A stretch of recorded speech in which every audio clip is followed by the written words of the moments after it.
is Awakening Dreams by Raw, a podcast about ordinary people living, searching, and living out their authentic lives true to their purposes. I'm your host, Elle Cheng, champion for authentic connection, where every person deserves to be seen and heard. In today's episode, we have Tricia Tee, the only certified Seifu therapist and instructor in Singapore. She will be sharing why she had a career switch from an accountant to a healer, how this journey provides her a more fulfilling life. So welcome, Tricia. Thank you so much, Elle. Thank you for spending the meaningful time with me. I'm looking forward to share as much as possible so that I can share with a lot of people about why I do this and how it started. Yes, thank you so much for coming to the show. When I encountered Tricia, I think it was in a session where I was in a very stressed mode, and Tricia managed to did a little taster session for me on Seifu Therapy, and it was such a relaxing and wonderful experience, and it's so gentle and healing, and that's why I wanted to really understand. I was just very curious, why did she choose to be the only Seifu therapist? Where if I say this word, I'm sure not many people know about it. Like, what is this, right, in Singapore? Yeah. So Tricia, tell me more about yourself. Like, how will you describe yourself? Okay. I am somebody who is very introvert, where I seldom show my feelings. And most of the time, if you have to ask my friends about why Tricia used to be quite quiet, and it's like I don't actually initiate to do things. I mean, I'm just afraid to actually offend some of other people's feelings, and then I used to be supporting a lot of people's making sure that things are in order. So that's the part of me that I usually because I grown up with the situations that my mom always tell me, if anything have to happen, make sure I'm not the person who caused it to happen. So I'm cautious about what I do, and I'm very cautious about if I'm the person who caused that kind of situations to make another person unhappy or to make the situation worsen. So that's why I'm always feel that I should be somebody that behind to support instead of just make things worse off. So that is the kind of me that because I brought up in that kind of manner. So your mother say that don't cause trouble, is it? Don't cause trouble. Be quiet, don't cause trouble. So you mentioned that made you quite introvert, quiet, afraid to offend, but then yet you tend to be the supportive one. Yeah. So because I'm just afraid that whatever I do will cause another person's unhappy. So that's my growing up. And even when I was younger, my mom told me, can't even laugh aloud. So because I grew up in a very traditional family. So therefore, as a lady, I shouldn't actually laugh as loud as possible. I should timid behind. So can I say that right now, today, who are you? Are you still introvert, afraid to offend, quiet, supportive, or there was some change? Okay, so today I would think that the journey that I went through, I see that there's some changes in myself in terms of quiet. Yes, I'm not the person who likes to actually just say anything, but in terms of a person to be more initiative, so I change to a person, to grow up to another person that is more initiative, and I stand for something instead of just follow. And I grown up to be a person that think that there is something that there must be something, but it's a better way of doing things. There must be a way that which must be better compared to what it used to be. Mm. Yeah. Okay. So that actually drive me, and drive me in doing things that are differently, and also it drive me in terms of like looking at different perspective, different ways to improve the way that I'm doing. Mm. Yeah. Mm. Yeah, it sounds like the qualities that you have developed so far in terms of taking initiative, standing for something, always looking for better ways of improving things. That is very necessary, right? I mean, right now you are your own business owner. Yep. Yep. Yeah. Because I come from the so when I started this, I always think of I have this thought as in everybody deserve a second chance. Mm. It's not necessary that things have to be the same. Yeah, Mm. what happened to the person, that the person actually deserve a second chance. Mm. Can Okay. way of doing things is not necessarily the same. Yeah, so therefore, I mean, I feel that a lot of people, so I mean, a lot of things, if it can happen this way, it definitely has different ways of doing things.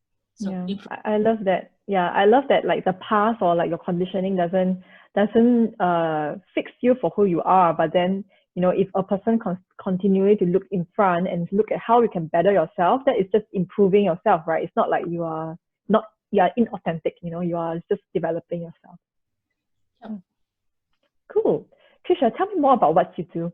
Yeah, what is Seifu, and why do you do this? Yeah, so what is Seifu? Okay, Seifu therapy came to my life as is an opportunity. I mean, at first I see it as something that I wanted to just improve my quality of life because I want to have active aging. Mm. So I I thought of like, because this is something that I could learn and then I do it for myself or what. So, but when I went deeper and deeper, I realized that, especially I saw some of the testimony that this could actually help my late father's condition.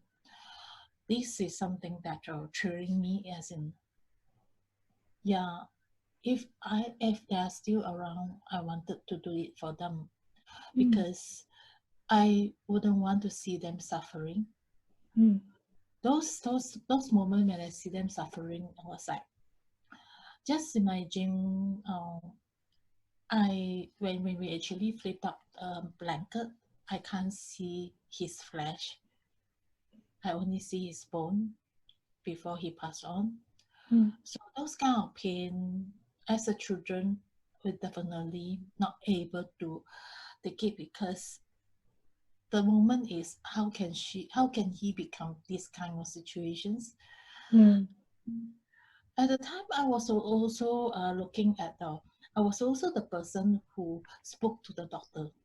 Mm. I mean, even I was the youngest in the family, but because I happen to have more time compared to the rest of my siblings, so I spoke to the doctor, and doctor told me about his condition. And one thing doctor actually highlighted to me, and doctor has told me something. As a children to your father, we shouldn't prolong his suffering. Mm. So actually hit me very much. Is yes, what did I do and why did I cause him to suffer? And I can't do anything. And he was there suffering, and I really did not able to do anything. Mm. And what happened? Yeah, he actually passed on. And when he passed on, he was actually alone in his own room, and nobody actually knew that he passed on. I mean, only when the helper got up and they know that he already passed on. Mm, yeah, so that was his kind of he was really somebody that I respect a lot, and I feel that how come life is such unfair, and when he could actually do so much for other people where he didn't even request for any kind of returns, and Mm. how come he could actually end he the ending of his life is such. So I felt that we as children, if I do have chance to do it, to do something different, I would wanted to do it for him. Mm, Yeah, but those situation has already, I can't reverse. I can't mm, reverse. mm. So So it's so what I did is I actually reverse the kind of a situation, the kind of situation. But if I know this and I see that a lot of people will be suffering when they see their loved ones suffering, mm, therefore I wanted to contribute this to people that who are suffering emotionally mm, when see that their loved ones suffering. So that is the initial intention that mm, I wanted to contribute to this group people, because I know how painful it is to see our loved ones suffering and we are helpless. We just mm, helpless to do things. We just see that there's nothing that we can do. mm, I don't think that is true.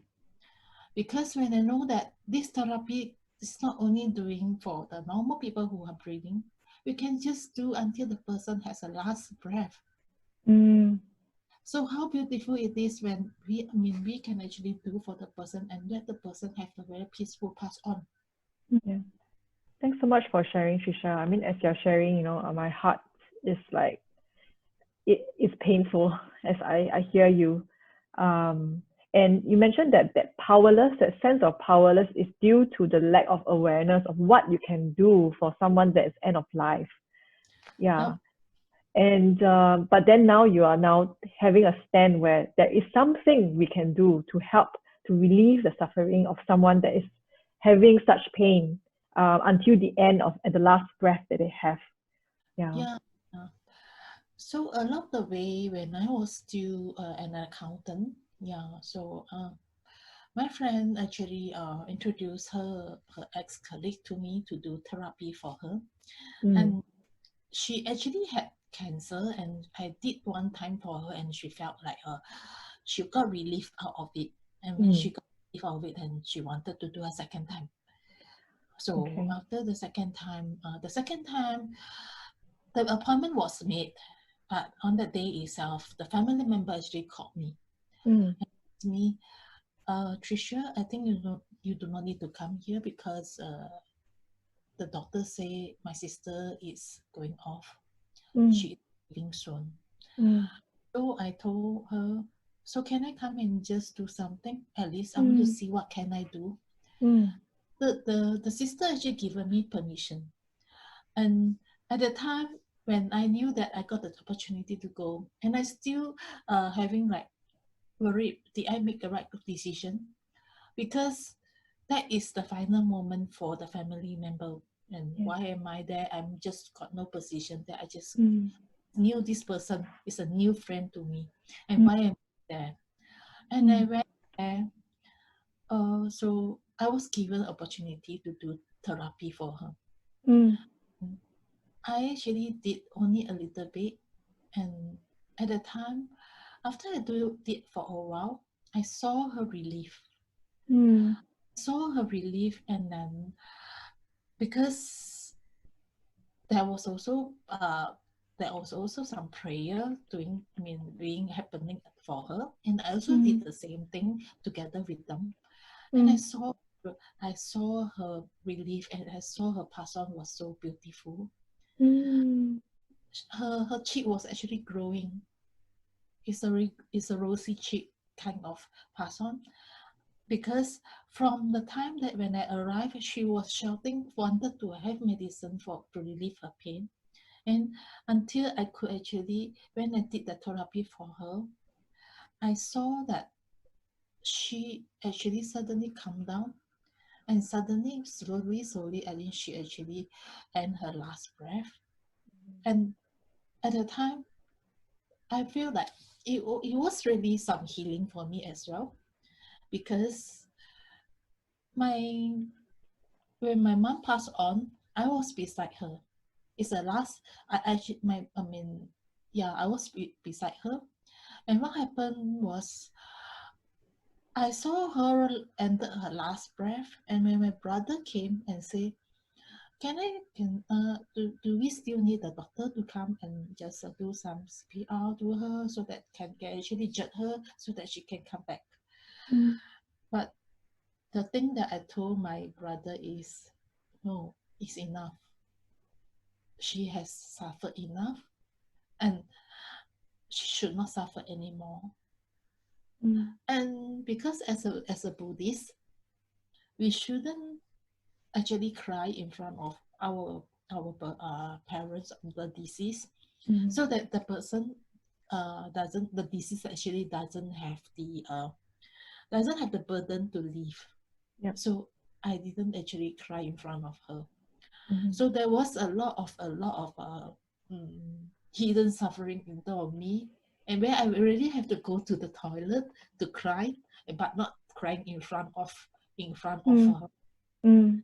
Yeah, so those so I wouldn't know why did I make the decision, and I was actually the youngest in the family, and I made the decision for the rest of my siblings, and the rest of them were not there yet, but I made the decision, and they just followed through. And at the end of on the day when my mom passed away, I mean, I told my father, because my father was still there, and because he was actually having Parkinson. Sometimes he knows, sometimes he doesn't know. And what I told my father was, I'm sorry, we didn't able to make my mother survive. Mm. I mean, my father sort of know what I said. So whatever I'm doing, actually, I mean, my family member, they all know that why am I doing this. So therefore I mean, I felt that yeah, I actually changed the kind of position in terms of helpless, hopeless of doing things, hopeless of giving back to my parents because it was just too late. I didn't have chance. And when I realized that is this opportunity, and I'm really grateful that that is because of my parents have, yeah, enlightened me those moments, those those situations. So Yeah. they will definitely know that this is a blessing that I mean I really had because of them. I Yeah. hear about yeah, it's not just your dad, but also the passing of your mom. Like it's like, yeah, I can see the love you have for them, but also the regret of thinking of you want to do something more, but you could not. And doing Seifu therapy right now for others, it's almost like it's a very healing process for you as well. And yeah, it's a process where you want to also use it to kind of like honor your parents in a way, right? Yes. Mm. That is so powerful. I mean, I can't think of any other drive or force as powerful as your love for your parents, right? And then for you as a child, the suffering that you now can relate. You have the empathy for all the other children out there seeing the suffering of their sick parents, and you would like to help them in that sense. Yeah. Also, those people that I help, usually those are these kind of situations, like Mm. people who have cancer, people who have Parkinson. Mm. So almost the same kind of